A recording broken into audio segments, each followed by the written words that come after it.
Hello, everybody. It's Bill. It's that college football guy here with yet another preview prediction video. Looks familiar behind me, doesn't it? We're talking about the thundering herd of Marshall from the Sun Belt Conference. Oh, my goodness. All right, we'll get into this. We'll do this in a little bit in steps here. Marshall went 10-3 in 2024, had a great season. They defeated Louisiana to win the Sun Belt Championship. And then their head coach bailed and basically took the roster with them. They didn't have enough players to basically, so they just canceled on and refused to do a bowl game. So they now have a new head coach, Tony Gibson, former NC State defensive coordinator. Was there for 5 seasons. So how is he going to do his first year at the helm of Marshall? We're going to see. Previous head coach Charles Huff took a lot of the players with him to Southern Miss, one of the worst teams in the Sun Belt. So I'm not going to get into the whole Charles Huff situation. That's a separate thing going on. I'm not going to get into that, but that's not the point of this video. We're talking about the Tony Gibson era here at Marshall. Rod Smith becomes the offensive coordinator his first season there. He's been the offensive coordinator and the quarterbacks coach. He was previously the offensive coordinator and quarterbacks coach under Rich Rod at Jacksonville State. The previous OC, Seth Doge, he's now the OC and quarterback coach at Arizona. So Marshall under Doge was 70th in total offense last year. Jacksonville State under Rod Smith was 19th in total offense in FBS last year. Might be an improvement here. We'll see how it goes. Defensively, Sean Morrison begins his first year as defensive coordinator. He didn't coach last year. First time I've had a coach go in a position, but didn't coach last year. He was 2021 to 2023. He was the linebackers coach, and he got let go. He took last year off, and now he's back as defensive coordinator. Previous defensive coordinator, Jason Seaver, I think his name is.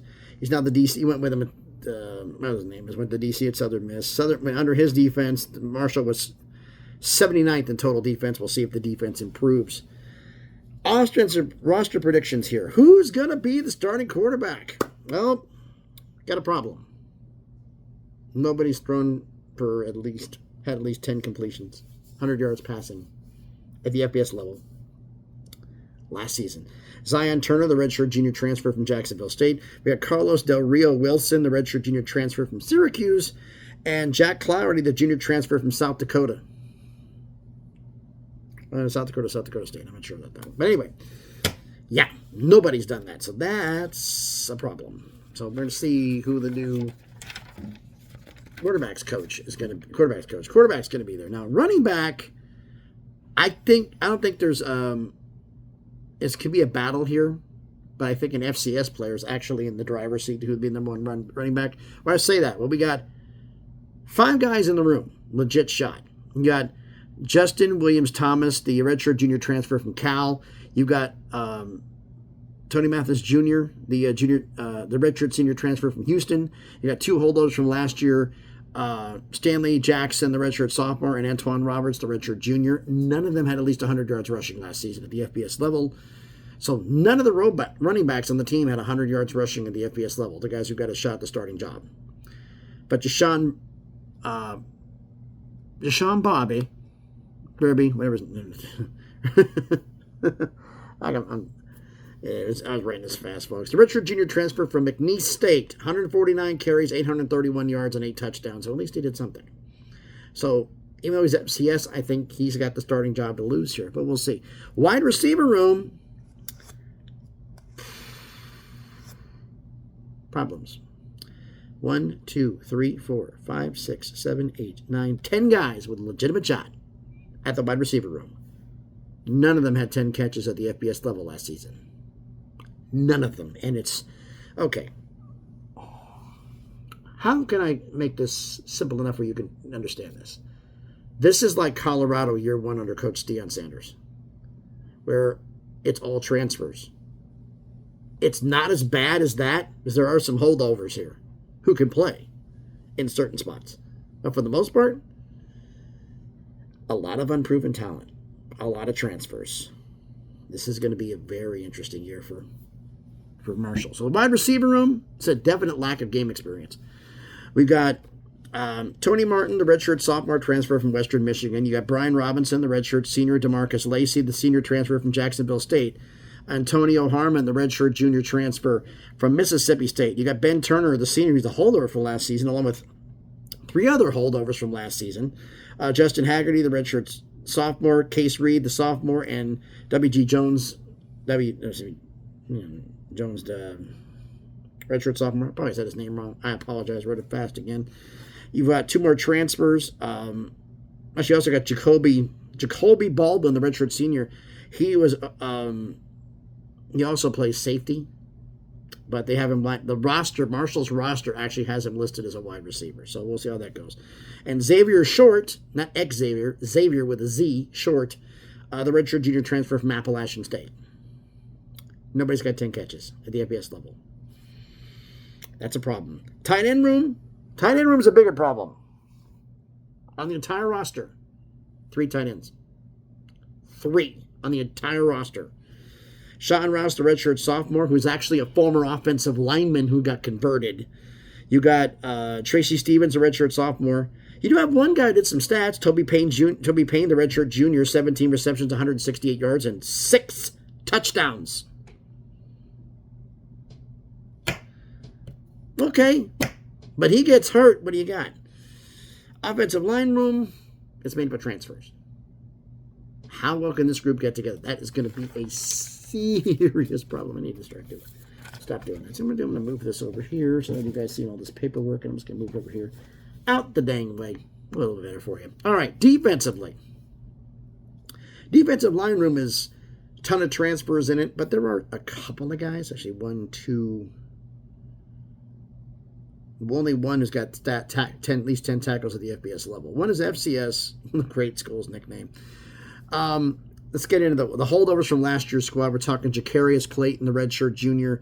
We're talking McKaylin Warren, the redshirt sophomore.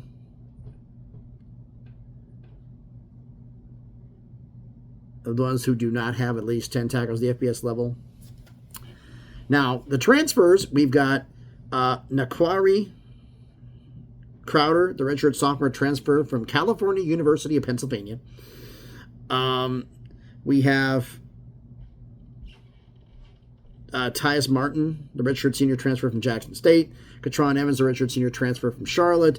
Jalea Rivera Harvey, the redshirt senior transfer from Western Kentucky. Starting to see a pattern here. We have Sid Kaba, the redshirt sophomore transfer from Western Michigan. We have Jamal Weiss Jr., the redshirt junior transfer from South Carolina. We have Ali Abbasi, the redshirt senior transfer from Roosevelt. So who is the ones who have 10 tackles? 1 to 10 tackles at the FCS level, 10 or more, and 1 to the FBS. So the FBS one went out of the way first. Braden Ward, the redshirt sophomore, holdover from last year's squad, 14 tackles, 1 sack, 1 forced fumble, 1 pick, 1 pass deflection. So he was active. The one who's a transfer coming in, Paul Hudson III, redshirt junior transfer. I'm not making this up. From the Campbell Fighting Camels. You heard me right. The Campbell Fighting Camels. Come on, man. We lost a tough game. You lost to a fighting camel. Fighting camel. Shut up. People are getting clowned on that one. Not the people at the university. You lose to them. What did he do in his redshirt sophomore season last year? 49 tackles and 1.5 sacks. So he was a fighting camel, but at least he did something. So it's going to be interesting. The linebacker room.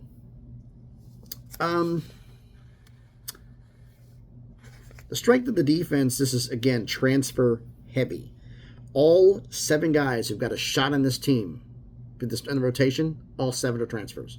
There's a lot of redshirt freshmen didn't play yesterday, and freshmen, I don't include them. If you're a redshirt freshman or freshman didn't play last season, didn't at least get game snaps, nothing, I don't include you. Transfer-wise, we got Rashawn Carr, another redshirt sophomore transfer from the Campbell Fighting Camels. All right, a lot of transfers here are FCS. and they have some beast numbers. We have another transfer, Javay Gilmore, the redshirt junior transfer from Mississippi State. He didn't have 10 tackles at the FBS level. We had two guys who had FBS tackles. We're talking about Jalen Parker, the redshirt senior, the transfer from NC State, came over from his defensive coordinator. He had 10 tackles. You got Jabril Al-Amin, the redshirt junior transfer from Jacksonville State. 23 tackles and a forced fumble. So we'll see how that goes. Now, the FCS guys, you got Kerry Martin, the redshirt senior transfer from Youngstown State, 33 tackles. No extras on that one. And then you got these two guys who are FCS. I think they're going to do something. Zane Porter, the redshirt senior transfer from Morehead State, 59 tackles, 1 sack, and a pass deflection. And this beast, Jalen Marshall, the senior transfer from Wofford, 94 tackles, 2 sacks, a forced fumble, and 6 pass deflections. I think he's going to do something. Both of them, I think, are going to do something. So, very heavy linebacker transfer rooms in the linebacker. Now, the secondary, I think the secondary is the best unit on the defense. It's deep. Again, a ton of transfers. And we do have some guys actually here who have who got some experience and some on here. So we're going to get to this one. First off, we'll get to the ones in the secondary who do not have any FBS level experience. Deshaun Jeter, the redshirt sophomore. Jason Haggerty, the redshirt sophomore. In fact, before I cut myself off here, 15 guys. Because of how bad the transfers are here, everybody's going to have a shot because of how many people left. Now, this has been finalized and cut down. We'll see. But you have Deshaun Jeter, the redshirt sophomore. Jason Haggerty, the redshirt sophomore. We're going here. We've got Darrell Sweeting, who is what did I write down here?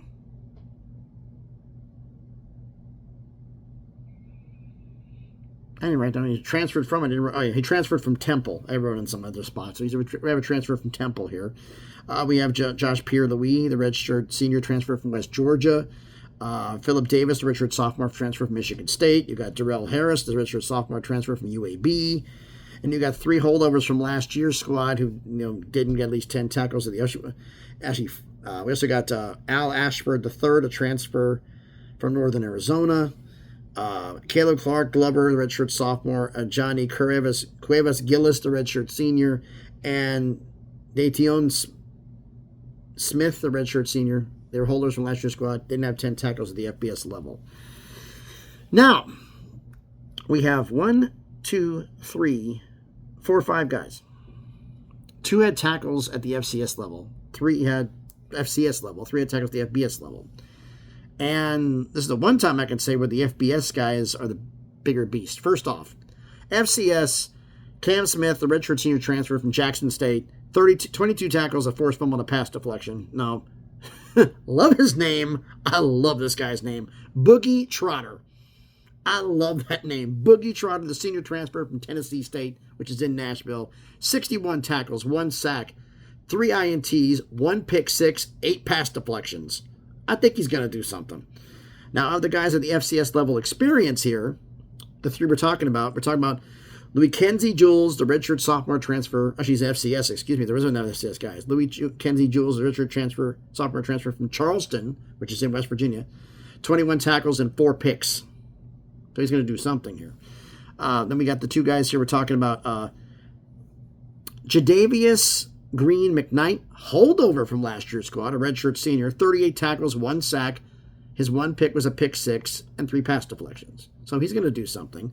And Marvay Myers, the redshirt senior transfer from Middle Tennessee State, 41 tackles, 1 pick, and 4 pass deflections. So we got some guys who can be playmakers. So I think the secondary might be overall maybe the best unit on the entire team.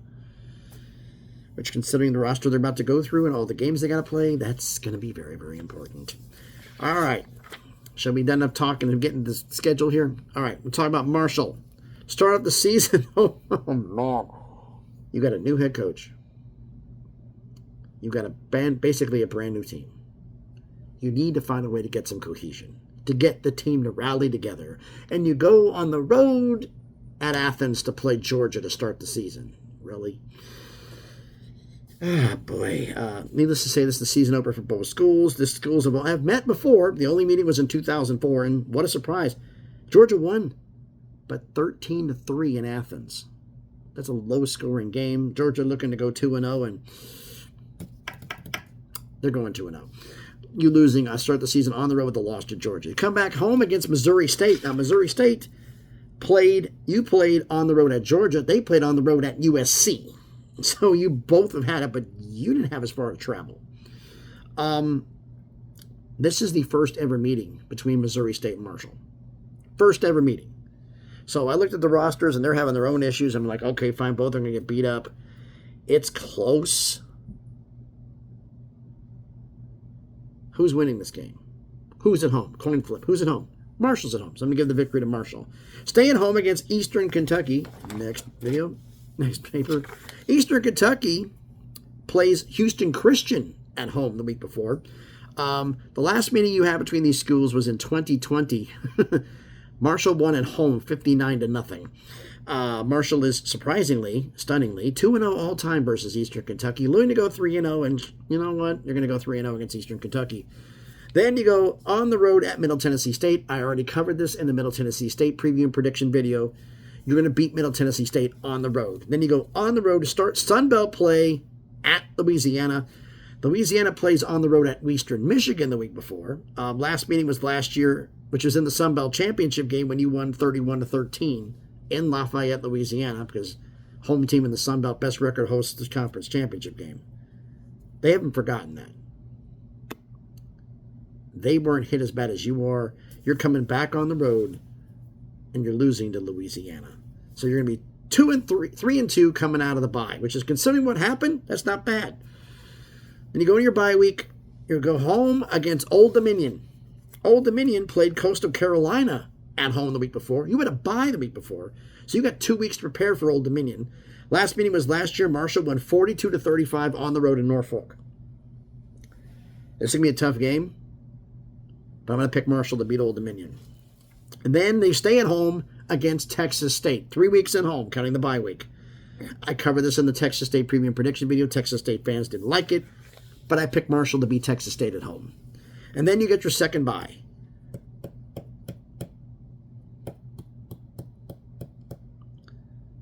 What happened with Colorado the first year?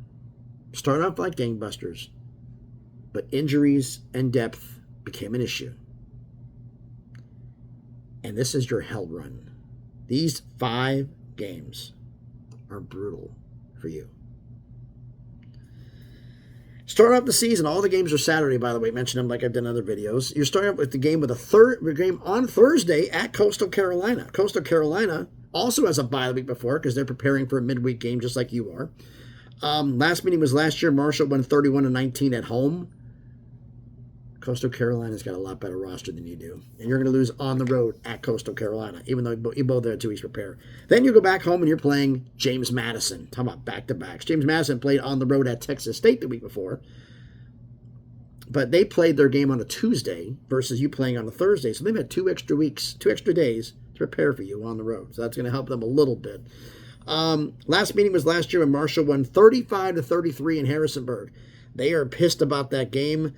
They're coming on the road to play you, but Huntington and Harrisonburg is not that far apart. James Madison's coming on the road and beating you. So you've lost 2 straight. Then you go on the road, head to Atlanta, on the road to Georgia State. Georgia State plays at Coastal Carolina the week before. That's not going to be a tough matchup for them.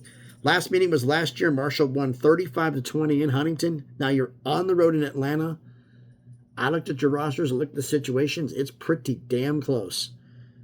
Who's at home? They are. You're losing your 3rd straight. Then you go on the road again at Appalachian State. Told you this was brutal. Appalachian State, you play at Appalachian State plays at James Madison the week before, so they're not getting any favors. Last meeting was last year. Marshall won 52-37 in Huntington. Appy State hasn't forgotten that. And they're beating you. Bad run. And now we finish up the season at home for your final game at home against Georgia Southern. Georgia Southern plays Old Dominion the week before, so you played Appalachian State. They're going to have a chance to be at home and play Old Dominion, so they're not going to be as bad off. Last meeting was last year. A previous meeting was last year when Georgia Southern won 24-23 in Statesboro. They're coming to your building. But I have a lot more faith in the Georgia Southern roster than I do in yours. I'm sorry, Marshall. You lose your 5th straight to end the year, finishing 5-7, 2-6 in the Sun Belt. Not exactly the way you wanted it to go. You have a chance to go there. If you could you win one of these games? You could win the Georgia Southern game. You might win Georgia State. I don't see you being Appy State, James Madison, or Coastal Carolina. I don't see you beating Georgia. I don't see you beating Louisiana.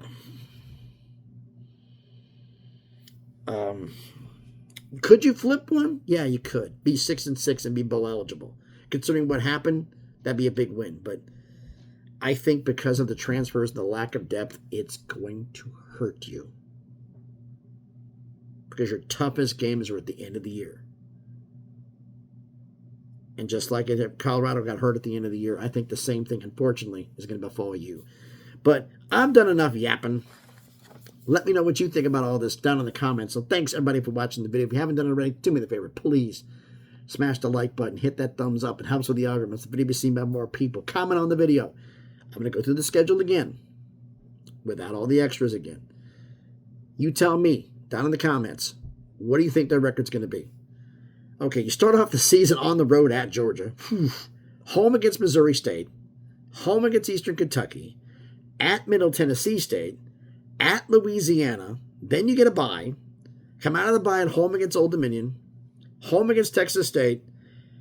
Get your second bye. And then you're at Coastal Carolina on a Thursday night. Home against James Madison. At Georgia State. At Appalachian State. And finish the season at home against Georgia Southern. Brutal run to end the year. But you let me know what you think they're going to be down in the comments. Share the video if you want to. If you haven't done it already, check out some of the other videos I've done. If you like them, hey, subscribe to the channel. You know, on the road to 1K, trying to make some magic happen. If you want to follow me in the craziness that is X, the link will be in the description. So again, thanks everybody for watching. More preview and prediction videos coming along. There's also going to be some other stuff coming along. Mixed in with this is a mixed bag. I haven't forgotten about one person's video who wanted to know about... Actually, I'm not going to spoil it. Brady, I'm still listening. But more stuff coming along the pipeline, folks. This never ends. So thanks, everybody, for watching. Hope everybody's having a great day. Be safe and please be good to each other.